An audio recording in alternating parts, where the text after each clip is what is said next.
Alright guys, here is the control box working with your feeder to do the carrier out batch sequencing. As you'll notice on the screen here, there's various input cycles that you can control and put in.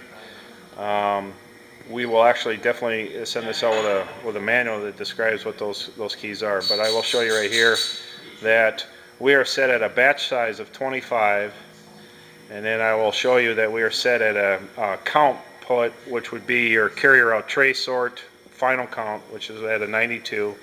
We're at a slowdown count of 2. I'll talk a little bit about that in the going. Right now we're at an active count of 25, and I will reset that and run a new batch. So I'll have you back up a little bit. Let's talk a little bit about what's going on here. Why you see this extra conveyor, guys? Right now with the SureFeed 1200 feeder, you do not have an active speed up discharge in your feeder. The problem is that we have to create a separation for this light to actually do the counting. So we have had to add a separation conveyor such like this that we have in the shop. There are other feeders out there that run an active discharge that actually speed up and separate the product. This feeder does not do that. So this is the setup we have right now today. We just want to walk through it, show it a little bit. I'll have you back up even a little bit more so I can show you more of the system here. You do have a tower lamp on here. I will explain that the yellow light is your batch setup. So if you say that you have a carrier out sort that's 225 and you want to batch in 50s, you would program in the 225, you would hit go, your first set of 50 would come out if that's what you have programmed, and your yellow light would be active. It would then be sitting on the conveyor those first 50. You would then activate this push button here to generate the next set.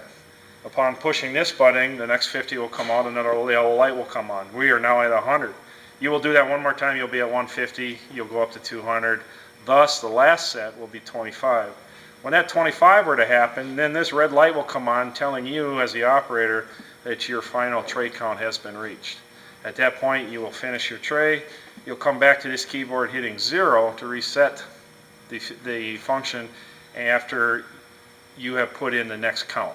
So I will show you quickly here the demonstration, and if you have any questions after this video or whatever, feel free to give us a call. So we'll start the conveyors.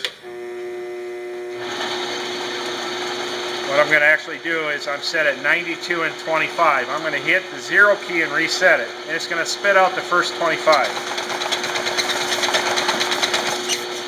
As you'll notice, the yellow light has come on. If you'll also notice, the last 2 that came out of that batch 25 slowed down a little bit considerably.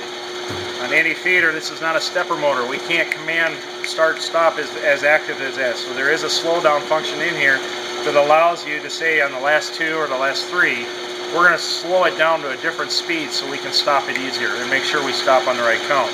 That was a batch of 25, the first one. I will now move to here. I will bring out the next set of 25.